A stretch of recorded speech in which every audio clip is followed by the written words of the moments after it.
Friends, मैं doctor तृप्ति विजयवर्गीय जयपुर से आप लोगों का यूट्यूब चैनल पर वेलकम करती हूँ। आज मैं आपको जो टर्म्स बता रही हूँ उसमें है इम्पोर्टेंट FSN एनालिसिस। बोर्ड पे लिखा है FSN एनालिसिस क्या है, इसको थोड़ा सा समझ लेते हैं। इम्पॉर्टेंट टर्म है, शॉर्ट नोट्स में भी आती है अधिकांश, और अगर अब आपका ये पेपर जो है MCQs बेस्ड होने वाला है तो चांसेस है कि FSN रिलेटेड क्वेश्चंस आ सकते हैं। तो ध्यान से सुनना।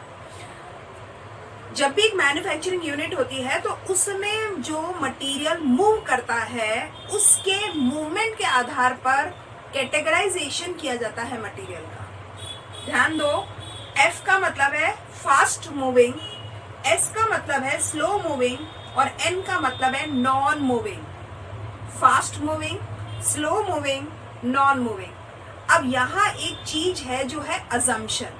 अजम्पशन का मतलब है हम एक चीज को मान्यता लेकर चलेंगे, मान कर चलेंगे। वो क्या मान्यता लेकर चलेंगे वो जरा ध्यान देना।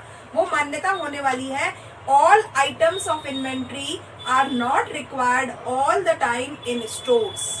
ध्यान से सुनना कि स्टोर में हर तरह की जो सभी तरह की जो सामग्री है वो हर समय नहीं चाहिए। All items of inventory are not required all the time in the stores. Store में सब तरह की सामग्री को हम सभी समय पर नहीं यूज करते। कभी कोई चीज यूज करते हैं, कभी कोई चीज यूज करते हैं, और किसी चीज का हम ज्यादा यूज करते हैं, किसी चीज का हम कम यूज करते हैं। ये बात समझ में आई क्या? अगर ये बात समझ में आ जाएगी तो ये अजम्पशन समझ में आने के बाद आपको FSN एनालिसिस भी समझ में आ जाएगा। मतलब अगर एक मैन्युफैक्चरिंग यूनिट है और उसमें तरह तरह के आइटम्स स्टोर किए जाते हैं, तब हम एक मैन्युफैक्चर करते हैं प्रोडक्ट को, तो वो जो सब तरह के आइटम आपने स्टोर किए हैं वो हर समय नहीं यूज होंगे। उनके यूज टाइम को हम अलग अलग कैटेगरी में बांटेंगे कि कब कौन सी चीज और कितनी मात्रा में यूज होगी। यहाँ समय और मात्रा दोनों इंपॉर्टेंट चीज है। इन्हीं चीजों की कैलकुलेशन को करके हम आइटम्स को F related category, S related category या N related category on the basis of their movement हम बांटते हैं। ठीक है, अब जरा देखो, अगर हमने कहा कि हर तरह के आइटम की हमें हर समय जरूरत नहीं होने वाली है तो हम ये कह सकते हैं some items are required on regular basis. उसकी कुछ आइटम्स तो ऐसे होंगे जिनकी जरूरत हमें रेगुलर बेसिस पे होगी, हमेशा उसकी जरूरत है, और सम वंस इन अ वाइल। और कुछ आइटम्स ऐसे भी होंगी जिनकी हमें शायद पूरी मैन्युफैक्चरिंग टाइमिंग में शायद एक बार ही यूज करना पड़े उस आइटम को, और कुछ आइटम ऐसे होंगे जिसको रेगुलर बेसिस पर उसका यूज किया जाने वाला है।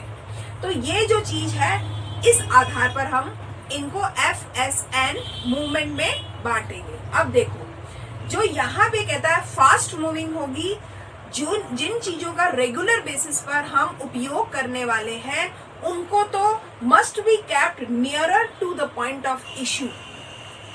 जो पॉइंट ऑफ इशू है, जहां से चीजें इशू की जाएंगी, स्टोर में पॉइंट्स बने हुए होते हैं, इशू कहाँ से किया जाएगा, तो जिस पॉइंट से इशू किया जाएगा उसके नजदीक रखा जाएगा उस चीज को जिसका मूवमेंट फास्ट है।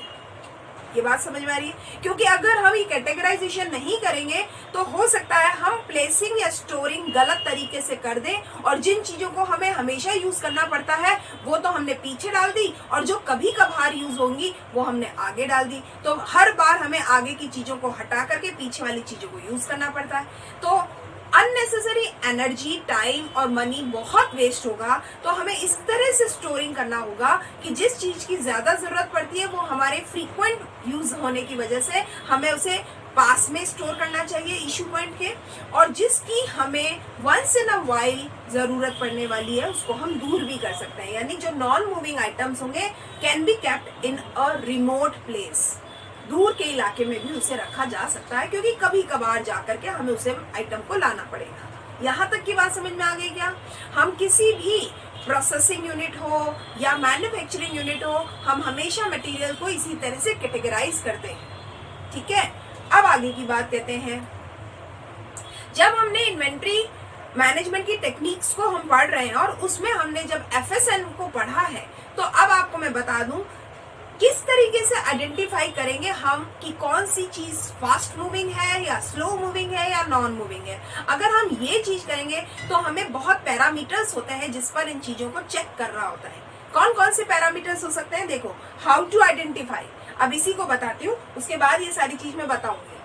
तो हाउ टू आइडेंटिफाई में ये कहता है कि बहुत सारे पैरामीटर है, जैसे उनका कंजम्पशन रेट क्या है, किस तरह से यूज होने वाली है, एवरेज स्टे कितना है, कितने टाइम तक वो रुकती है चीज, एनुअल डिमांड परसेंटेज में कितनी है, यानी कितना उसका डिमांड रहता है उस चीज का, या जो रीऑर्डर लेवल है उसका फ्रीक्वेंसी है, हम कितनी बार उसको बार बार मंगाते हैं या एक ही बार मंगा लेते हैं बल्क में, या बार बार थोड़े थोड़े थोड़े थोड़े हिस्सों में मंगाते हैं। आपको ध्यान आ रहा होगा, मैंने ROL एक शॉर्ट नोट का वीडियो बना करके रिसेंटली आपको दिया है, उसमें जो रीऑर्डर लेवल होता है ROL, उसी को मैं रीऑर्डर पॉइंट भी कह रही हूँ या रीऑर्डर फ्रीक्वेंसी भी कह रही हूँ। तो इसी चीज को ध्यान में रखना पड़ता है, तब हमें ये जानकारी मिलती है कि हमारा मूवमेंट जो मटेरियल है उसका क्या है।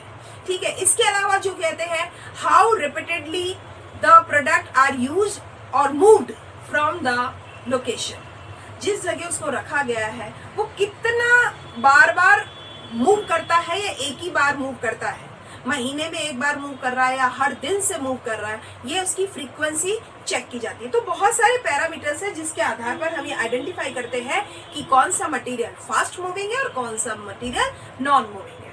यहाँ तक बात समझ में आ गई। अब इसके लिए एक फॉर्मूला भी है, ये यहाँ से थोड़ा सा ध्यान से सुनना है आपको। फॉर्मूला क्या कहता है वो जरा समझो।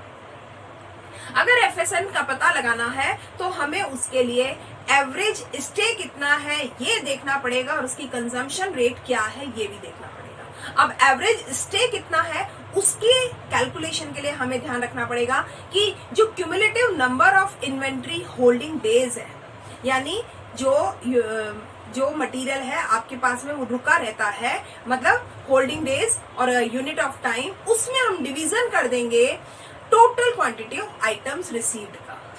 जितना आइटम हमारे पास में प्राप्त होता है उसका डिवीजन कर देंगे कितना item, cumulative number of inventory holding days है, कितनी बार हमारे पास में रुका रहता है, उससे जब डिवीजन कर देंगे और उसमें हम जोड़ दें जो भी आपके पास क्वोशिएंट आएगा, उसके बाद हम उसमें जोड़ दें हमारे ओपनिंग बैलेंस को, हमारे पास शुरुआत में कितना था, हमारे पास में कितना टोटल रूप में आइटम रिसीव हुआ और कितना हमारा होल्डिंग डेज है, वो सब चीजों का अगर हमने कैलकुलेशन कर लिया तो हमें ये पता चल जाएगा एवरेज स्टे कितना है इस आइटम। अब दूसरी चीज जो पता करनी है वो है टोटल जो हमारा पीरियड ड्यूरेशन है उसको हमें पता करना है ना, कंजम्पशन रेट पता करना है। तो अब अगर यहाँ ये बात समझोगे तो कंजम्पशन रेट पता करने के लिए जो टोटल इशू क्वांटिटी है, जितना भी इशू किया है क्वांटिटी का, उसका हम टोटल कर लें, उसमें डिवीजन कर दें कितनी बार हम टोटल पीरियड ड्यूरेशन कितनी बार में हम उसको इशू करते हैं, तो हमें यह पता चल जाएगा कंजम्पशन रेट कितना है। यानी अगर हमारे पास 2000 यूनिट है, 2000 यूनिट हमारे पास में टोटल क्वांटिटी है और हम पीरियड ड्यूरेशन की बात करते हैं कि 10 बार हम पूरे साल भर में इसको इशू करते हैं, तो 200 जो है उसका कंजम्पशन रेट है, यानी एक बार में हम 200 यूनिट को कंज्यूम करते हैं। तो इससे हमने निकाल लिया कंजम्पशन रेट, यानी पहले तो हमने एवरेज स्टे कितना है वो निकाल लिया और उसके बाद हमने निकाल लिया कंजम्पशन रेट। अगर हम ये दोनों चीज निकाल लेते हैं, एवरेज स्टे और कंजम्पशन रेट को, तब हमारे को इसे निकालना आसान हो जाता है। जब ये सारी चीज निकाल लेंगे तो अब हम क्या कैलकुलेशन करेंगे कि हमारा क्यूमुलेटिव एवरेज स्टे और क्यूमुलेटिव कंजम्पशन रेट जब हमारे पास निकल गया तो हम ये कह सकते हैं कि इसके आधार पर, इस परसेंटेज के आधार पर हम ये आइडेंटिफाई कर सकते हैं, सेग्रीगेट कर सकते हैं कि कौन सी तो फास्ट मूविंग है मटेरियल आइटम और कौन सी नॉन मूविंग है। ऐसे ही स्लो मूविंग भी पता लगा लेंगे। यहाँ तक की बात समझ में आ जाती है। फॉर्मूला मैंने आपको बता दिया। अब इस एनालिसिस से या इस टेक्निक से क्या फायदे और क्या नुकसान है, जरा इसको भी पता कर लेते हैं। तो जब हम FSN टेक्निक को यूज करते हैं तो कई फायदों का हमें रूबरू होते हैं। यानी इससे हम एक तो बहुत ही इजीली ये पता लगा लेते हैं कि डेड स्टॉक कितना है हमारे यहाँ पे, और दूसरा जो इन्वेंट्री का एक्यूमुलेशन रिड्यूस कर सकते हैं उसको हम, यानी जो इन्वेंट्री है एक्यूमुलेट कितनी की जा रही है, कितना एवरेज फॉर्म में हम इसे यूज कर रहे हैं उसको भी हम पता लगा सकते हैं। साथ में डेड स्टॉक कितना है, यानी जो पड़ा रह जाता है जिसका हम मैन्युफैक्चरिंग में यूज नहीं कर पाते हैं, हमें वो भी पता चल जाता है। तो जो नॉन मूविंग होगी उसको हमें कितनी बार में मंगाना है और फास्ट मूविंग को हमें कितनी और ज्यादा बार में ऑर्डर लगाना है, ये सारी चीजों को हम आइडेंटिफाई कर सकते हैं।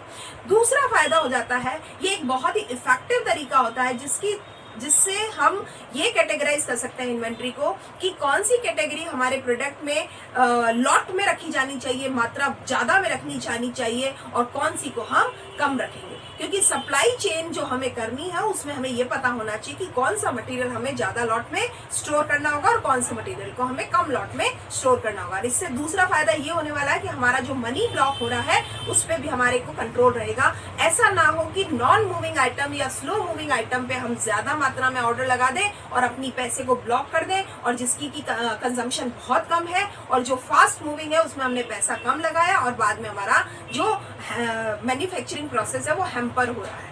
पैसा लगाना जहां चाहिए था वहां ना लगा करके जहां कम लगाना चाहिए था वहां अगर पैसा लगा लेते हैं तो ये भी एक स्मार्ट डिसीजन कभी नहीं कहलाता। तो ऐसी चीज में ये हेल्प करता है, ये टेक्निक जो है, ये एनालिसिस जो है, ये हमें हेल्प करता है। That is the main advantage, है ना। इसके अलावा ये कहता है इस एनालिसिस से एम्पावरमेंट होती है, यानी उसे ताकत मिलती है किसी भी रिटेलर को ये डिसाइड करने में कि आने वाले भविष्य में किस तरह के प्रोडक्ट को उसे स्टॉक में रखना है और किस तरह के प्रोडक्ट को उसे कम स्टॉक में रखना है। और इसी बहुत ही बेहतरीन जिसको टेक्निक को हम कह रहे हैं, इससे हम ये भी पता लग सकते हैं कि जो हम एनालिसिस कर रहे हैं हमारी ट्रेंड क्या जा रहे हैं, बाजार में हमारा ट्रेंड क्या जा रहा है, एक प्रोडक्ट से दूसरे प्रोडक्ट पर शिफ्ट होने में हमें किस तरीके से चीजों की कैलकुलेशन कर सकते हैं।